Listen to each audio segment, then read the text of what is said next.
পথ নিৰ্মাণত ঠিকাদাৰৰ দুৰ্নীতি কেঁচা পথতে ব্লেক টেপ লগালে ঠিকাদাৰে ক্ষুব্ধ ৰাইজৰ নিৰপেক্ষ তদন্তৰ দাবী এইটো হ'ল গোৱালপাৰাৰ গাৰুমাৰীৰ পৰা ভেৰভেৰীলৈ যোৱা পথ এই পথটোৰ 2.5 কিলোমিটাৰ পকীকৰণ চলিছিল মুখ্যমন্ত্ৰীৰ পকীপথ নৱীকৰণ আঁচনিৰ অধীনত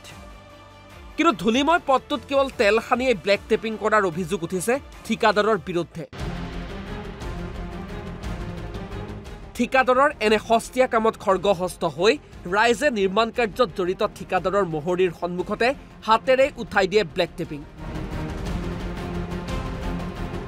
চাওক খুটাৰ পৰা ৰাইজে কেনেদৰে বখলা বখলে এৰুৱাই দিছে পথটোৰ এইসমূহ ব্লেক টেপিং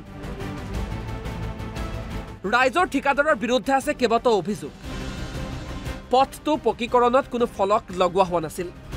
পথটো নিৰ্মাণত নিয়ম অনুসাৰে মেটেল ব্যৱহাৰ কৰা হোৱা নাছিল পথটোৰ দুয়োফালে কোনো সাইড বামৰ ব্যৱস্থা কৰা নাছিল ঠিকাদাৰে তদুপৰি পথটোত নামমাত্ৰ পানী ছটিয়াই বিনা ৰুলিঙে ঠিকাদাৰে পথ পকীকৰণ কৰাৰো অভিযোগ আনিছে এইসকল লোকে ৰিপেয়াৰিং যি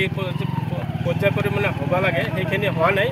মানে মেটেল দিয়া নাই আৰু পৰিষ্কাৰ কৰি চাফা কৰা নাই মেটেল যিখিনি দিছে আধা ইঞ্চি মেটেল আৰু মানে ঠিকাদাৰে সাইড বমত কোনো মাটি নাই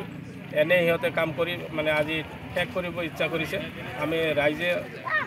অৱগত হৈ ৰাস্তাত থিয়া হৈ চালোঁ ৰাস্তাখন মানে আপলে উঠি যাই আছে আমি যেনেকৈ খলা চাপৰি পিঠা বনাওঁ তেনেকুৱা যেনিবা উঠি আছে উল্লেখ্য যে ৰাইজে বাৰে বাৰে অভিযোগ দিয়াৰ পাছতো পথটোৰ দায়িত্বত থকা অভিযন্তা তথা কনিষ্ঠ অভিযন্তাই ঠিকাদাৰৰ বিৰুদ্ধে ব্যৱস্থা নোলোৱাৰ অভিযোগ উত্থাপন হৈছে নগৰবেৰাৰ পৰা আৰিফুল আনচাৰীৰ ৰিপৰ্ট NB নিউজ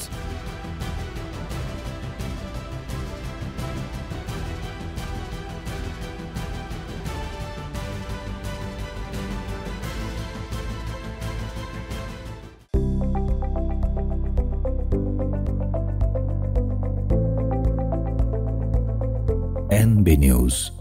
সহজ সৰল ভাষাত নৱভাৰতৰ কথা